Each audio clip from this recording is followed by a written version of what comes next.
여러분 안녕하십니까. 오늘이 토요일 날입니다. 2025년 8월 16일 오전 8시 24분을 지나가고 있습니다. 이번에 이제 마릴린 먼로, 여기를 할 차례죠. 의문의 사망. 그래서 이제 마릴린 먼로는 36살이라는 아주 젊은 나이에 자살했습니다. 그래서 이런 기사가 이렇게 나온 그 당시 신문인데요. 마릴린의 사망 소식을 알리는 데일리 미러라는 기사입니다. 데일리 미러라는 그런 신문에 나온 마릴린 먼로가 사망했다. 이런 소식을 알리는 기사가 나온 겁니다. 그래서 여기 보면 이제 향년 36세, 공식 사인은 약물 과다 복용. 그러니까 이제 미국 같은 경우에는 만 나이를 사용을 하죠. 서양에서는 주로 이제 만 나이를 사용을 하니까 한국 나이로는 37살 때 이제 자살한 겁니다.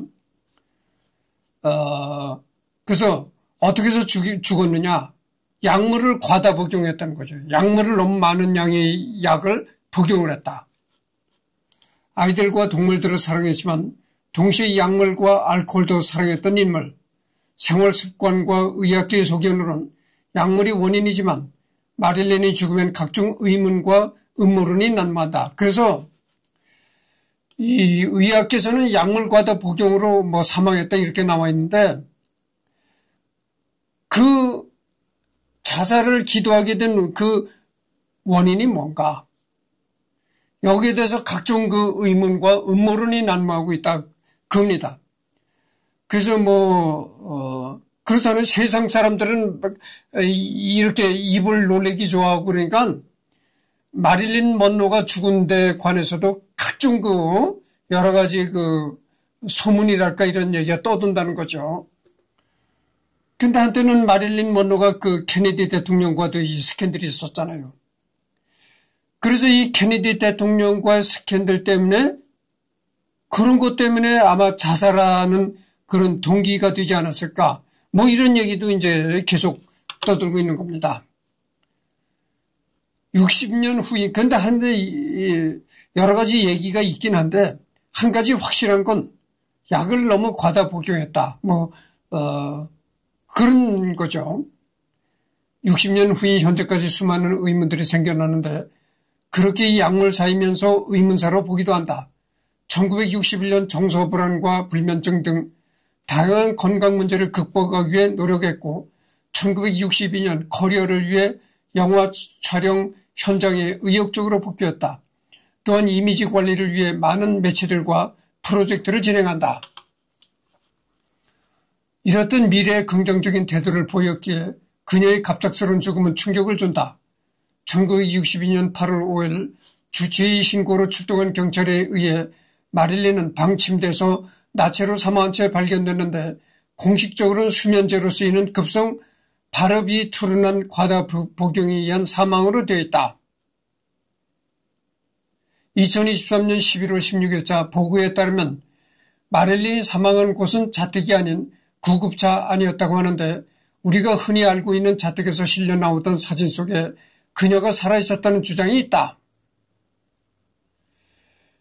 그래서 이제 경찰에 신고가 돼가지고 경찰이 출동을 해보니까 마릴린의 방 침대에서 홀딱 벗은 나체로 죽어있더라 이겁니다.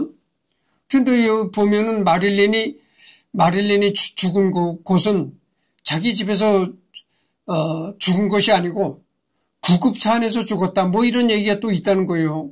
그래서 경찰이 출동해서 마릴린의 집에 들어가서 이제 마릴린을 이렇게 들것에 싣고 나올 때 그때 들것에 누워있던 마릴린은 죽은 것이 아니라 살아있었다고죠. 의식이 있었다고죠. 1962년 8월 5일 주치 신고로 출동한 경찰에 의해 마릴린은 방 침대에서 나체로 사망한 채 발견됐는데 공식적으로는 수면제로 쓰이는 급성 바르비투르산 과다 복용에 의한 사망으로 되어 있다. 혈액 검사를 해본 결과 혈액에 클로럴 하이드레이트 8mg, 펜토바르비탈 4.5mg, 간에 펜토바르비탈 13mg가량의 약물이 발견됐다. 이 두 가지 약물은 주로 진통제와 수면제로 악명이 높은데 현재는 의약용으로 기피되며 주로 안락사 용도로 쓰이는 위험한 약물이다. 사망 시간은 4일 오후 8시 30분에서 10시 30분경. 사건 현장에는 수면제 등이 널브러져 있었고 전화 수화기를 꼭 붙잡은 채 엎드려 있었다. 실제로 사망 직전에 지인과 전화를 했지만 지인은 그때까지 그녀가 사망할 거라고 전혀 예상하지 못했다고 한다. 주로 이제 진통제와 수면제를 과다 복용했다 이거죠. 근데 사망하기 바로 전까지 아는 사람하고 전화 통화를 했다는 겁니다. 사망 당일 일지로 8월 4일에 근데 전화 통화를 할 때도 마릴린 먼로가 죽을 것이라고는 전혀 생각지 못했다는 거예요. 전화를 받는 상대방도 전혀 마릴린 먼로가 자살할 것이라고는 생각지 못했다는 겁니다. 그러니까 아는 사람한테 전화할 때도 죽는다든지 그런 얘기가 전혀 없었다는 거죠. LA 브랜드우드 마릴린 소유자 댁에서 그녀, 가사도우미 유니스 머레이, 홍보 담당자 패트리샤 뉴컴 총 3명이 함께 있었다.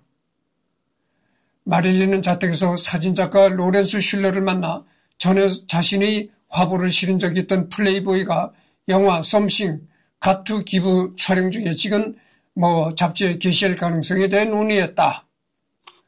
또한 개인 마사지 치료사에게 마사지를 받은 후 지인들과 전화로 대화를 나눴고 팩스를 보내기 위해 서명한다.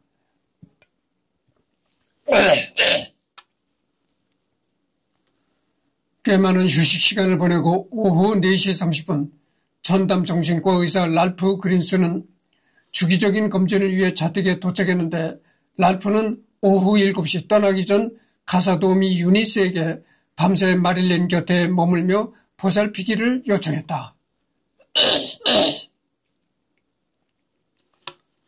오후 7시 15분 전 남편 조 디마지오의 아들이자 평소 친근하게 지낸 사이인 조 디마지오 주니어로부터 전화를 받았다. 주니어는 마릴린이 좋아하지 않았던 자신의 여자친구와 헤어졌다고 말했고 후에 주니어는 마릴린이 목소리에서 놀라운 것을 발견하지 못했다고 증언한다. 오후 7시 40분, 7시 45분 사이에 정신과 의사 랄프에게 전화를 걸어 주니어와 여자친구가 헤어진 소식을 말한다. 그러니까 바로 자살하기 바로 전까지 이 마릴린과 통화했던 사람들의 실토를 들어보면은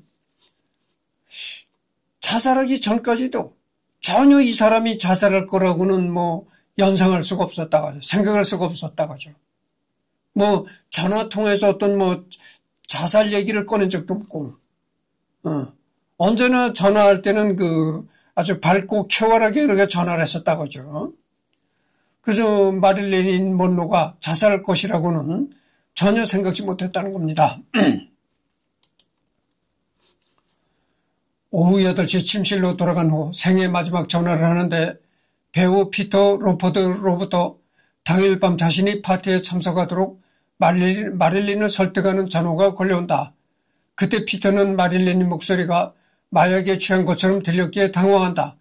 전화 내용으로는 펫에게 인사와 잭에게 인사, 그리고 피터에게 인사를 해라. 당신은 좋은 사람이니까. 잭이라는 것은 존 F 케네디를 얘기하는 겁니다. 이제. 근데 오후 8시에 오후 8시에 이제 침실로 들어간 후로 마릴린이 이제 바로 자살하기 직전에 이제 전화를 하는데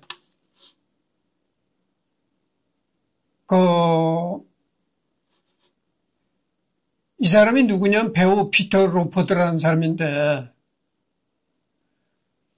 이 사람은 어떤 사람이냐면 케네디 대통령의 6번째 여동생과 결혼해서 케네디가의 처남으로도 유명하다.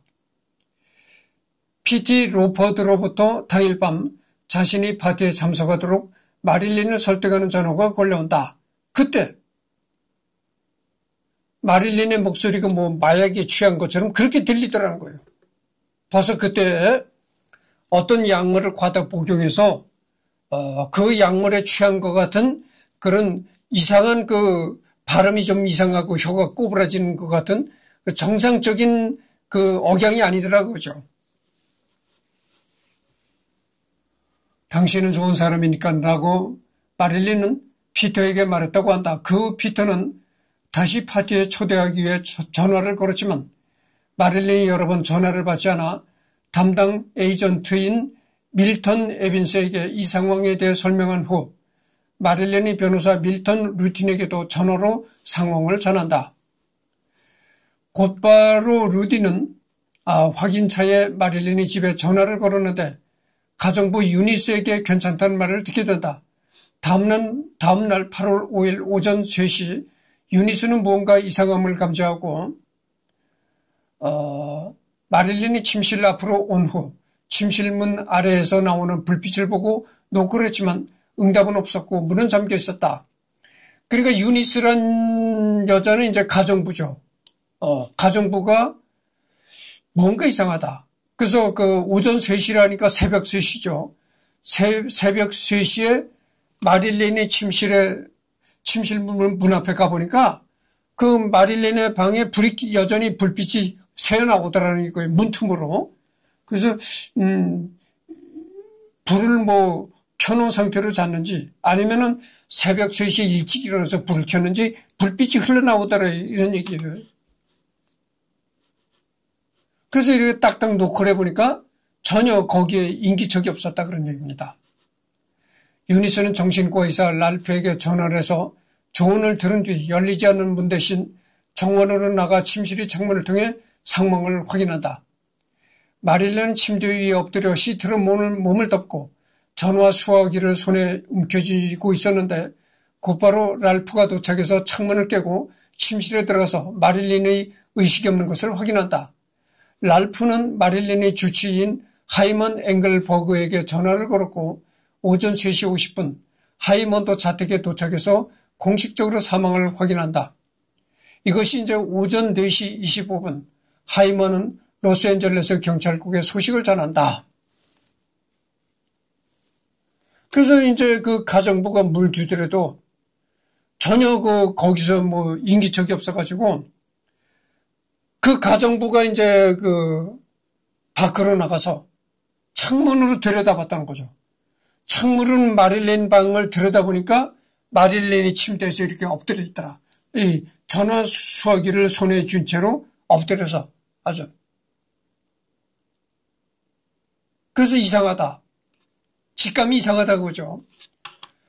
그래서 이제 다른 사람과 같이 이제 들어가 봤더니 결국 이제 사망했더라 이런 얘기죠.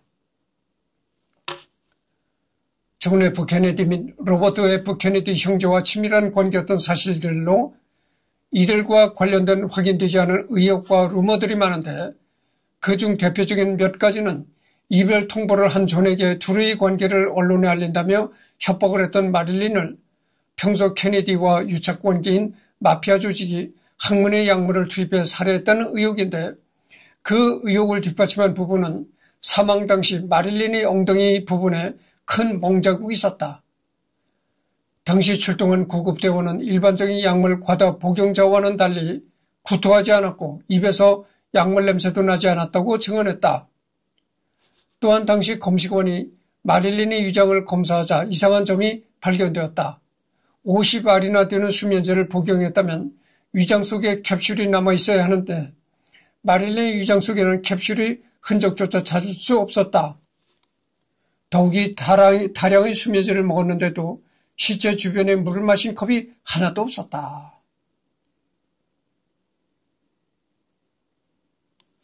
그래서 여러 가지 이렇게 추측하는 얘기들이 나오고 있는 겁니다, 이제. 실제로 전 마피아 관계자가 자신이 보스가 지시를 내려 부하 3명이 암살했다고 주장했는데 이웃들의 증언에선 오후 8시경 검은 정장을 입은 남자들을 마릴린 자택 근처에서 봤다는 증언들이 나왔었다.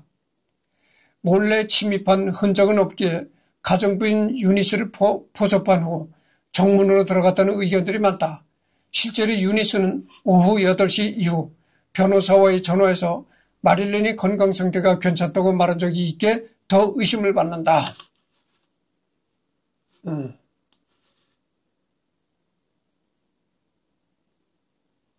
내가 한 구절을 읽고 또다시 또 거기에 대한 얘기를 하고 그러니까 이 시간이 자꾸 마릴린 먼로가 오래 가는데 되도록 이제 그런 걸 줄이겠습니다. 그래서 그냥 넘어가도록 하겠습니다.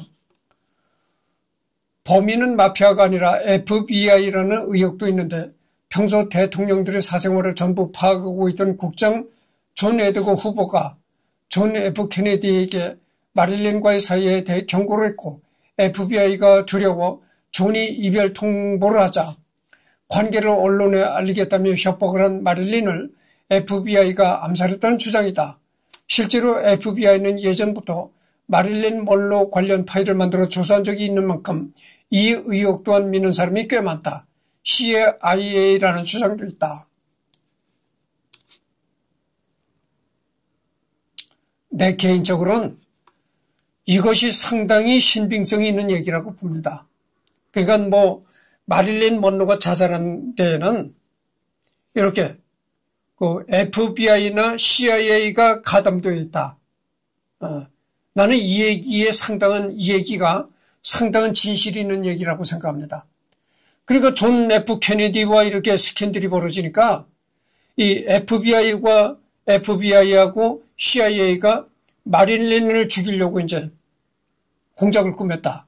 난 이 얘기를 상당히 신뢰감이 있는 얘기라고 생각합니다. 그래서 FBI가 케네디 대통령한테도 직접적으로 이 얘기를 했었다잖아요. 마릴린 먼로와 그 스캔들이 이야기가 세상에 번지고 있는데 그러지 말라 말이야. 이렇게 그 케네디 대통령한테도 직언을 했다고 얘기가 나오잖아요.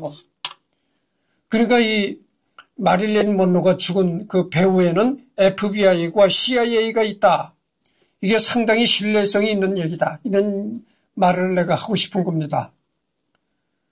또 다른 건 협박한 마릴린을 형인 존과 자신이 미래 경력을 위해 로버트 F 케네디가 처남인 피터 로퍼드와 함께 암살했다는 주장인데 마릴린과 로버트는 정말로 친했기도 했고 피터 또한 마릴린과 사망 마지막으로 통화한 인물이 피터이기에 주로 알리바이를 만들기 위한 것 아니냐고 의혹을 받은 적이 있다. 또한 영부인 제클린 케네디가 남편과 마릴린의 사이를 알고 암살했다는 루머도 있는데 이 의혹들이 전부 확인되지 않았기에 진실이라고 확신할 수는 없다.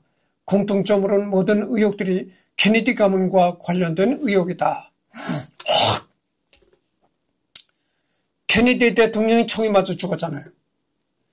그 케네디 대통령이 총에 맞아 죽은 것도 CIA가 간접적으로 관련이 되어 있다. 이런 얘기들이 있어요. 그러니까 케네디를 죽인 것은 CIA 공작이다. 이런 얘기들도 있는 겁니다. 마릴린의 갑작스러운 사망 소식은 미국과 유럽의 모든 뉴스의 일면 뉴스였는데 신문 발행 부수가 전보다 훨씬 증가했으며 신문사로 셀 수 없이 많은 확인 전화가 걸려왔다.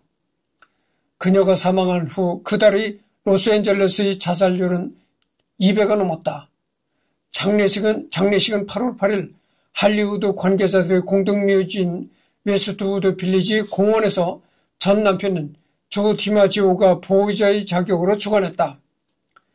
영화계 관계자들의 방문을 전부 거절하고 비공개로 친인척만 참석한 소규모의 장례로 진행했는데 소규모지만 수많은 관중들이 몰려들어서 떠들썩한 분위기였다. 연애사. 그러니까 마릴린 먼로가 이제 어떤 남자들과 연애를 벌였느냐. 이게 이제 나오는 겁니다. 청소년기 때부터 사귀던 남자친구들이 있었지만 첫 번째 결혼은 1942년 16살 때 같은 학교 연극반 선배였던 21살 항공사 정비공 제임스 도허티와 하였다. 그러니까 이제 마릴린 먼로가 처음 결혼한 것은 16살 때라는 겁니다. 그러니까 뭐 어떻게 되겠어요? 16살이면은 중3, 고1, 요때죠. 그런 나이인데, 그때 남자가 21살이었는데, 남자는 뭐라는 남자였었냐면은 비행기를 정비하는 정비공이었었다는 거죠. 마릴린 위탁 가정의 양부모가 먼 지역으로 이주하게 되자 법적인 문제로 마릴린을 데리고 갈 수 없어 고아원으로 다시 돌아가야 하는 상황에서 해결책으로 평소 친근하게 지내던 제임스와 결혼했다. 이 둘의 사이는 결혼 전엔 가까웠지만 결혼 후 의견 차이가 많았다. 결혼 생활 중 마릴린의 누드 모델 활동과 연예계 스튜디오와의 계약으로 제임스와 다툼을 하자 더 많은 자유를 원하고 부부간에 큰 사랑의 감정이 없어서 1946년 4년 만에 이혼하였다. 결혼 4년 만에 이제 이혼을 했다는 거죠. 그러니까 결혼해서 이 마릴린 먼로가 자꾸 뭐 누드 모델도 나가고 각종 영화에도 나가고 이러니까 남편이 이제 시샘이랄까 하여튼 뭐 그런 게 생겨가지고 자꾸 그때서부터 다툼이 벌어지기 시작했다 이런 얘기입니다. 1948년 잠시 콜럼비아 픽처스와 계약했을 때 6개월간의 목소리 교정을 목적으로 음악가이자 노래 코치인 프레드 카거에게 레슨을 받게 된다. 프레드는 얼마 전 이혼했고 딸이 있었지만 매우 잘생긴 후남이며 매너 있는 신사였다. 곧 이 둘은 짧은 연애를 하게 된다. 프레드는 마릴린을 좋아하면서 동정했는데 자신이 어머니에게 소개할 때 매우 외롭고 고독한 어린 소녀라고 소개했으며 동정하는 글들을 쓰기도 했다고 한다. 마릴린은 이런 프레드를 정말 좋아해서 지인에게 언제나 결혼하고 싶은 남자라고 말했다고 한다. 프레드는 노래 코치뿐만 아니라 스타일링과 에티켓을 알려주고 주로 음악과 미술, 서적들을 소개해 주었다. 하지만 이들은 그 이상의 관계를 갖지 못하고 헤어졌는데 딸에게 모범을 보이는 여성을 원했지만 마릴린은 너무 쉽게 울고 감정적이라며 프레드는 결혼을 하지 않았다. 지금 22분을 경고하고 있습니다. 잠깐만요. 조금만 기다려 주십시오.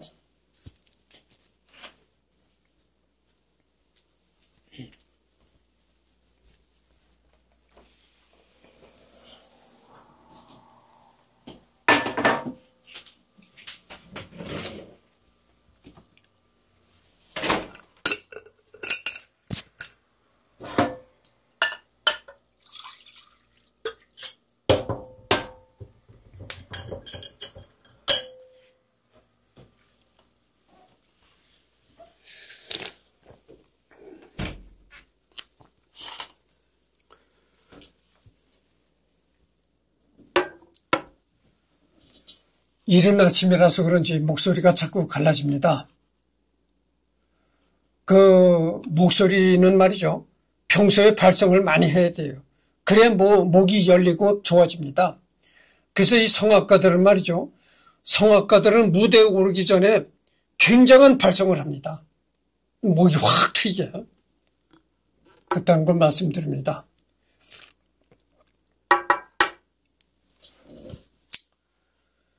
(1949년) 단역과 모델링을 전전하던 중 한 유명 에이전시의 오디션을 보게 되었는데 그 후 친분을 얻게 된 에이전시 부사장 조니 하이드와 가까운 사이가 되었다. 조니는 연예계 경력과 인맥이 상당해서 마릴린에게 많은 도움을 주었다. 조니는 유부남이었음에도 정장 주머니에 다이아 반지를 넣어놓고 마릴린에게 자주 청혼했지만 그 이상의 관계를 원하지 않는 그녀는 매번 거절했다고 한다. 1년 후 심장마비로 사망할 때 유언으로 본인 소유의 LA 대저택을 마릴린에게 넘겼으나 그녀는 거절하고 아무것도 받지 않았다고 한다.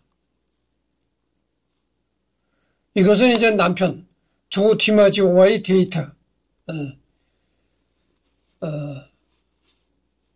그러니까 이건 뭐 첫 번째 남편이 아니죠. 이제 남편과 이렇게 다정한 시간을 보내고 있는 모습입니다. 근데 이 이미지를 봐도 역시 그 인물이 아주 마릴린 먼로는 정말 미인입니다. 1952년 뉴욕 양키스의 프랜차이즈 스타였던 전 야구선수 조 디마지오가 텔레비전에 나오는 마릴린을 본 후 반해 연예계 관계자인 지인에게 여러 번이나 소개를 부탁해서 마릴린과 데이트를 했다고 한다. 그러니까 뉴욕 양키즈의 이제 야구 선수였다는 거죠. 이 남자가. 근데 마릴린을 본 후로 야, 저 여자와 한번 사귀어봐야 되겠다. 이래가지고 이 야구 선수가 영화계의 인사들한테 여러 번 얘기를 했던 거죠. 마릴린 먼로를 어떻게 만나게 해달라. 그래가지고 결국 이렇게 결혼까지 하게 됐던 거죠. 그 조는 마릴린에게 정말 반했는지 첫 데이트보다 결혼하자며 심한 애정 표현을 했고 큰 애정을 원하던 그녀는 그와 연인 관계가 되었다. 1953년 세계적인 스타가 된 마릴린은 감독 엘리아 카잔, 니콜라스 레이와 배우 말론 브란도, 율 브리너, 피터 로퍼드를 포함한 많은 남자들과 데이트를 했지만 조와의 연애를 유지했고 결국 1954년 두 번째 결혼을 했다. 그러니까 조 디마지오는 이 야구선수 조 디마지오는 이제 두 번째 남자입니다. 두 번째로 결혼했던 남자죠.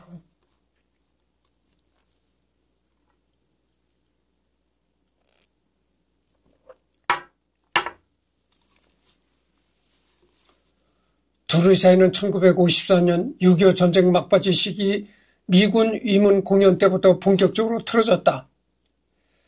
조와 함께 신혼여행 겸 팬사인회로 일본에 갔는데 계획이 없던 한국 주둔 미군 위문 공연 제의가 들어왔고 마릴린은 거기에 응해 조를 일본에 놔두고 혼자 한국에 위문 공연을 하러 방문했다.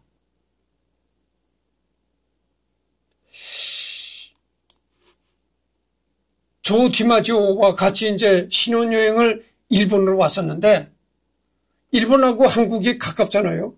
그러니까 일본에 왔던 김에 아주 내킨 김에 가까운 한국에 가자. 이래가지고 마릴린 먼로가 한국에 왔는데 그때는 조 디마지오가 따라오지 않았다는 겁니다. 그냥 혼자 온 거예요. 그게 좀 이상하지 않습니까? 더군다나 신혼여행 때인데 신혼여행 때 마릴린 먼로가 한국에 온다면은 조 디마지오도 당연히 같이 따라와야 될 것 아니겠어요? 근데 조 디마지오는 따라오지 않고 일본에 그냥 있고 혼자 왔다는 겁니다. 그게 이상하지 않습니까? 근데 그때 마릴린 먼로가 여의도 비행장에 내렸다고 하는데 그때는 여의도죠. 여의도에 비행장이 있었는데 지금은 여의도가 아주 굉장한 도심이잖아요. 고층 빌딩이 질비하고 그러는데 여의도에 KBS 방송국도 있고 그런데 이 마릴린 먼로가 여의도 비행장에 내릴 그때는 거기가 전부 논밭이었어요. 그러니까 농촌이었다고 그죠. 여의도가 농촌이었었습니다. 그러니까 전부 주변으로 논밭인 데 비행장이 있었던 거죠. 이 위문 공연을 한 뒤부터 조는 마릴린에게 심하게 집착하기 시작했다. 결정적으로 영화 7년 만의 외출 촬영 현장에 따라간 조는 마릴린이 몇천 명의 사람들이 모인 곳에서 속옷 노출하며 환풍기 씬을 찍는 것을 보고 마릴린과 큰 싸움을 하게 되는데 둘이 욕하며 큰 소리를 다투는 모습이 신문기사에 나기도 했다.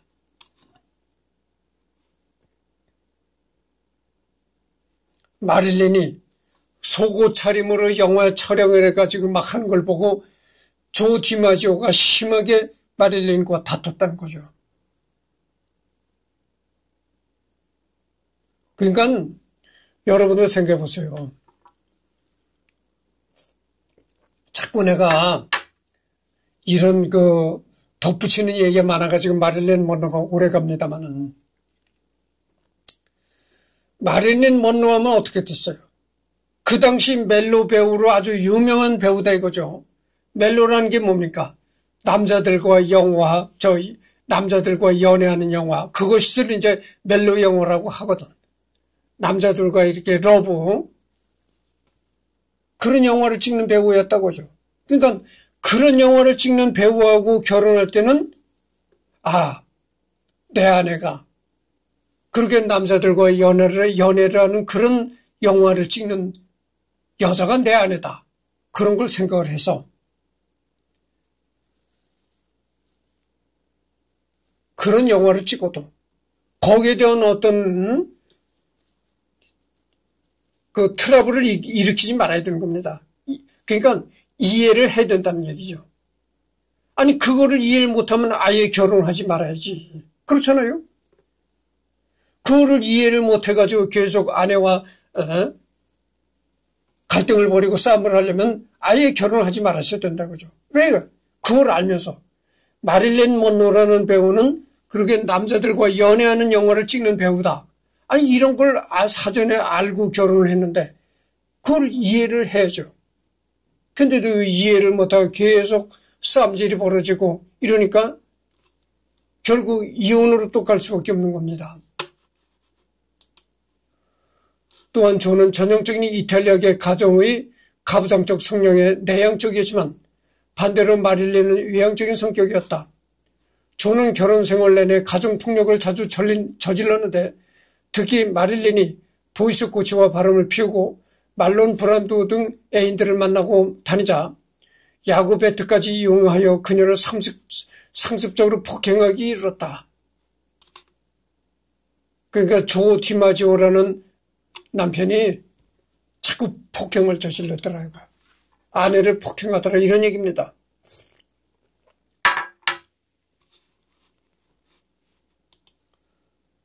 그래서 아까도 내가 방금 전에 얘기를 했지만 아니 결혼하기 전부터 이 마릴린 먼로가 그런 영화를 찍는 여자라는 걸 알고 결혼을 했으면은 그걸 이해를 해야죠. 그런데 그걸 이해를 못하고 계속 아내를 때리고 이러니까 그게 안 되는 거죠. 아니 그거를 이해를 못한다면 아예 결혼하지 말았어야죠.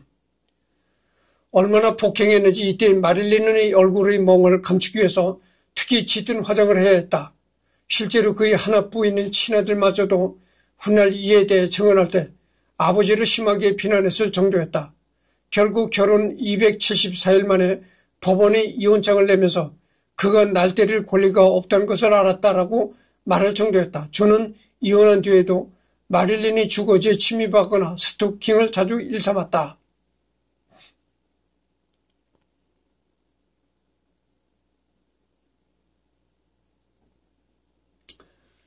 그러니까 이 존 디마지오라는 남자가 참 이렇게 한마디로 찌질한 남자였네. 여기 보니까 그렇게 이혼한 뒤에도 이혼했으면은 완전히 남남이잖아요. 남남인데 이혼한 후에도 마릴린에 사는 집에 자주 침입을 하고 또 스토킹까지 일삼았다는 거죠. 그러니까 이 조 디마지오라는 남자가 얼마나 인간적으로 찌질한 남자였는가를 알 수가 있는 겁니다. 1961년 아서 밀로와의 세 번째 결혼도 이혼으로 끝난 후 날이 갈수록 불안 증세와 약물 중독이 심해졌는데 주변의 권유로 뉴욕의 정신병원에 몇 주간 입원하게 되었다.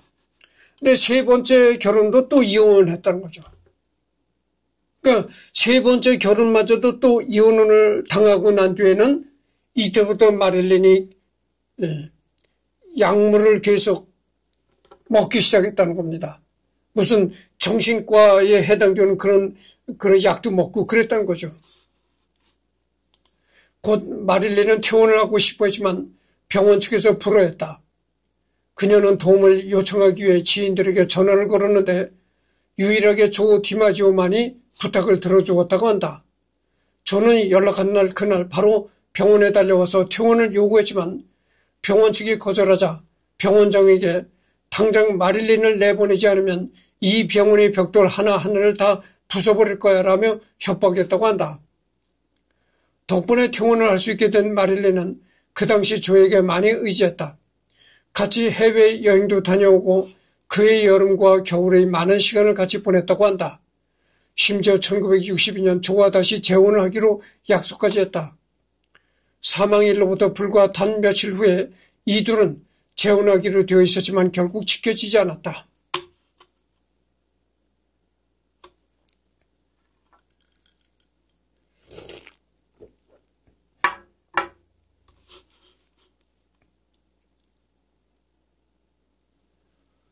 그러니까 조 디마지오라는 남자와 다시 재결합하기로 이제 둘이 약속을 한 후로 마릴린 먼로가 자살했다는 거죠. 조는 마릴린 사후에 한 번도 잊지 않고 20년간 매주 3번씩 묘비에 꽃을 바치며 그리워했다고 한다. 뿐만 아니라 자신이 지켜주어야 하는 건데 그러질 못했다고 평생 죄책감에 시달렸다고 한다.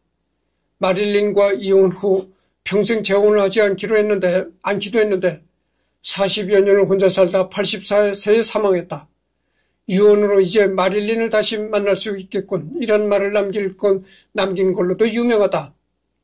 또한 케네디 가문의 형, 동생과 마릴린 스캔들로 정치인들이 성추문을 증오해서 말년에는 성추문을 터뜨린 빌 클린턴 대통령과의 악수도 거절했다고 한다. 그 이걸 보니까 조 디마지오라는 남자가 진짜 마릴린을 좋아했긴 좋아했네요. 어쨌든 찌질한 남자이지만 그러나 어쨌든 좋아했던 것만은 사실이다 이거죠. 그러니까 마릴린 먼로가 죽은 다음에 죽은 후에도 20년간 2년도 아니고 20년간을 매주 3번씩 마릴린 먼로의 묘를 찾아가서 꽃을 바쳤다는 거죠. 이게 대단한 겁니다. 여러분들 20년이라면 짧다면 짧고 길다면 긴 그런 세월인데 20년간을 매주 3번씩 일주일에 3번씩 그렇게 20년간을 매번 그 마릴린 먼로의 그 묘지를 찾아가서 꽃을 바쳤다는 거죠. 그리고 마릴린 먼로와 이혼한 뒤에는 어떤 여자와 또 다시 재혼하지 않았다. 그러니까 혼자 살면서 84세까지 혼자 살다가 죽었다 이런 얘기죠. 오로지 이 여자만 그리워하면서 혼자 살다가 84살에 세상을 떠났다 이겁니다. 그러니까 이 조 디마지오라는 남자가 얼마나 이 마릴린 먼로를 좋아했는가를 알 수가 있는 거죠. 여러분 구준엽이라는 가수인지 알잖아요. 대중 가수. 구준엽이 아내가 대만 여자였었다고 그래요. 근데 뉴스에 보니까 대만 구준엽의 아내가 죽었잖아요. 급성 폐렴인지 하여튼 뭘로 죽었는데 구준엽이가 비가 오나 눈이 오나 언제나 그 아내의 묘지를 찾아간다는 거죠. 근데 구준엽이는 여기다 대면 또 아무것도 아니죠. 조 디마지오라는 남자에다 대면 아무것도 아니다고 하죠. 생각해보세요. 20년간을 매주 3번씩 갔다가 묘소를 찾아가서 꽃을 바치고 그리워하는데 그리고 이혼한 후로 어떤 여자와도 재혼을 하질 않다. 재혼을 하지 않고 살다가 84살에 세상을 떠났다. 어쨌든 참 감동스러운 거죠. 근데 여기를 이렇게 봐도